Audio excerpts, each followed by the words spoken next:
The Canadian sci-fi show Killjoys was perfectly positioned to fill the gap left by the cancellation of Joss Whedon's Firefly, 13 years later.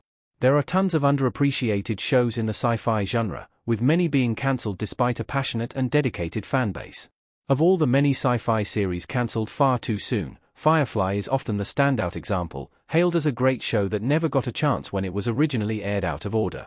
Since being cancelled, Firefly has built up a cult following and an attempt at a resolution in the form of the movie, Serenity. While fans have made attempts to resurrect Firefly, it appears that there will never be a return to the show in its original form.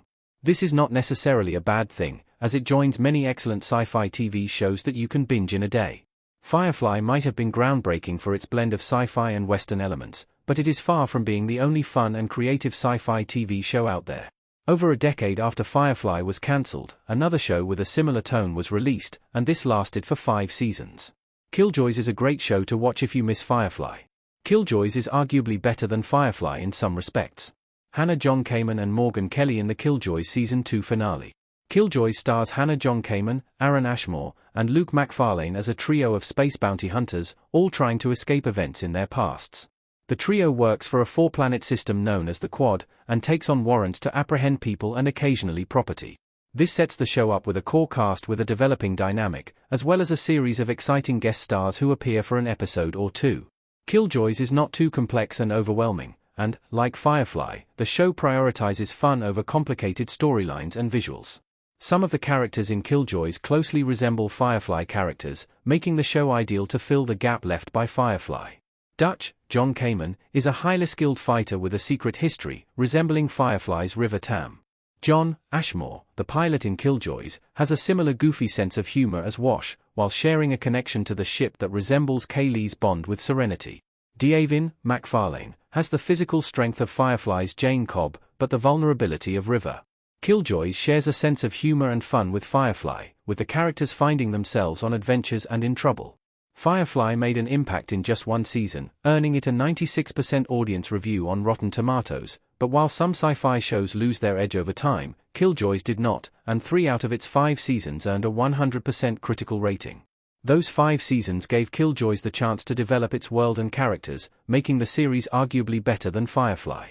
Another factor that gives Killjoys its edge over other sci-fi series is its excellent soundtrack, which features both established and lesser-known artists, including the Heavy, Danger Twins, July Talk, and Skrillex.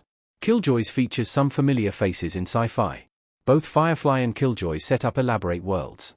Dutch, Johnny, Pre, and Clara in the Killjoys Season 2 premiere.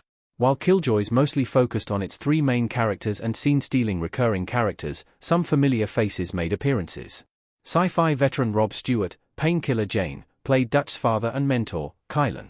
The Expanse's Jaden Noel plays the hybrid Jacobist Jack Osman Kinrit in Killjoys Seasons 4 and 5, and Stargate SG-1's Amanda Tapping appeared in 1 episode as a scientist. Both lead cast members, Hannah John Kamen and Aaron Ashmore, have also had extensive sci-fi credentials. John Kamen appeared in the Resident Evil, Black Mirror, and Avengers franchises, and Ashmore has starred in Warehouse 13 and Smallville. The worlds of both Killjoys and Firefly are similar at times, with a mysterious overarching government conspiracy and the usual space dive bars for the characters to get up to mischief in.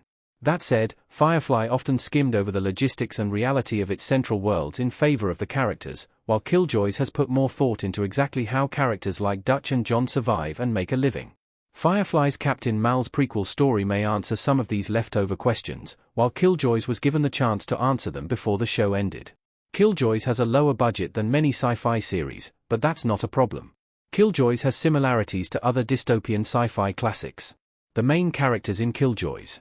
So many sci-fi shows have been made on a shoestring budget that low-budget sci-fi is almost a genre in itself. Low budget does not always mean low quality, though, and if a show is creative enough, this can make up for many common flaws. Both Firefly and Killjoys are incredible sci-fi TV shows made on a budget, and Killjoys makes up for the lack of expansive space worlds in other ways. The costume design is outstanding, and the series often focuses on small sets with intense moments between characters, with interesting factions drawing attention away from the lack of spectacle. If Killjoys has a flaw, it is sometimes very close to other great dystopian sci-fi works, especially Blade Runner, with its bounty hunting theme and neon visuals. Still, some similarities are likely a coincidence, like the episode Vessel, which sees the group trying to save a group of nuns who are being used as surrogates for the 9 powerful ruling families. It is easy to compare the plot and costume choices to both the 1985 novel The Handmaid's Tale and Mad Max, Fury Road, but both Fury Road and this Killjoys episode were released in 2015. Unlike many great sci-fi shows, Killjoys has a real ending. If Firefly had continued, there could have been potential for a crossover with Killjoys. Many great sci-fi shows are cancelled before their time, which is not only frustrating for the viewers but also does not always do justice to shows that could have been successful in time. Another problem this causes is the fact that many of the cancelled sci-fi shows end on cliffhanger. Firefly did not end on a frustrating cliffhanger, but it set up a second series, with Mal and River flying Serenity and tension on the horizon with Inora planning to leave.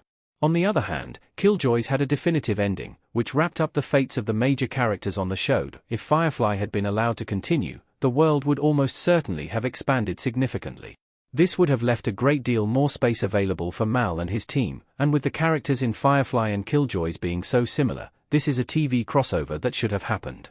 Dutch and her team might tread close to the line, but they are generally on the right side of the law, while the Firefly crew are not. This could have provided some explosive and funny moments if the characters met, especially if the Killjoys characters were pursuing Mal and Serenity.